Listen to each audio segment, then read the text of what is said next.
হাবিবি welcome back Buruj আল আরব। আমরা এখন বুরুজ আল আরব হোটেলের সামনে আসছি ঘুরতে।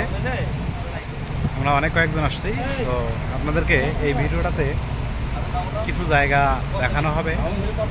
আপনারা দেখতে পারবেন এটা পৃথিবীর মধ্যে অন্যতম একটা সেরা হোটেল, যেটা পৃথিবীর বিভিন্ন দেশের পর্যটক এখানে ঘুরতে আসে। একটা নাম রয়েছে দুবাইয়ের এই বুরুজ আল আরব হোটেলের। ঠিক আমার পেছনে দেখতে পাচ্ছেন, আমরা এখন এন্ট্রি পয়েন্টে দাঁড়িয়ে আছি। কিছুক্ষণ পর আমরা বিচের দিকে যাব এবং যেখান থেকে রাত্রের বেলা আতশবাজিটা হবে সেটা আমরা তোলার চেষ্টা করব। এবং আমাদের পেছনে রয়েছে একটা জাদুঘর, অর্থাৎ এখানে রয়েছে লাইব্রেরি রয়েছে এবং অনেক জায়গা আছে দেখার মতো। পেছনে রয়েছে আবাসন অর্থাৎ হোটেল প্রকল্প, যেখানে মানুষজন থাকবে। সেই জায়গাগুলো আমরা ইনশাআল্লাহ এখানে দেখানোর চেষ্টা করব।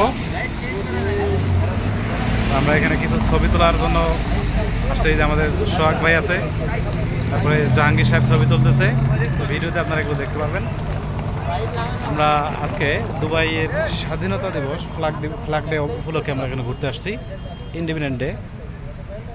মোটামুটি সুন্দর একটা পরিবেশ এবং জায়গা আপনারা দেখতে পারবেন। এখানে পার্কিং এবং পেছনে আমাদের রয়েছে একটা সিগন্যালের এখানে আপনার লাইটিংয়ের কারণে দেখতে পারবেন। এখানে প্রচুর পরিমাণ লাইটিং হয়, যার কারণে আপনি দেখতে পারবেন। এখন আমরা বুরুজ আল আরবের সামনে আছি। আমরা একটা সময় এটা একটা স্বপ্ন ছিল যে কোনোদিন দেখতে পারবো কি না, তো আজকে আমরা দেখে ফেলছি। Beautiful moment and beautiful view, খুবই সুন্দর এবং একদম সাজানো একটা বিল্ডিং বা হোটেল বলা হয়। এখানে বড় বড় দেশের রাষ্ট্রপ্রধান এবং বড় বড় দেশের জনগণ এখানে আসে, পর্যটকরা আসে, ঘুরে বেড়ায়। সাধারণ পাবলিক অথবা লেবার যারা রয়েছে তাদের এন্ট্রি নিষিদ্ধ আছে, অর্থাৎ নট অ্যালাউডেড। এখানে গেলে আপনার টিকিট লাগবে ভিতরে 75 দিরহাম, যেটা বাংলাদেশি টাকায় 3000 টাকার মতো হবে টিকিটের মূল্য। আমরা এই ভিডিওটাতে আপনাদেরকে যতটুকু পারলাম উপস্থাপন করে দেখানোর চেষ্টা করলাম। আপনারা অনেকেই দেখেছেন এই ডলফিন টাওয়ার, এটা ডলফিন টাওয়ার নামেও অনেকে চিনে থাকে।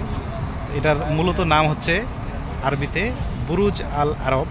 ভিডিওটা আপনাদের কেমন লাগলো এবং আপনারা কি দেখতে পারলেন নতুন কিছু, সেই বিষয়ে আমাদেরকে মন্তব্য করে জানাবেন।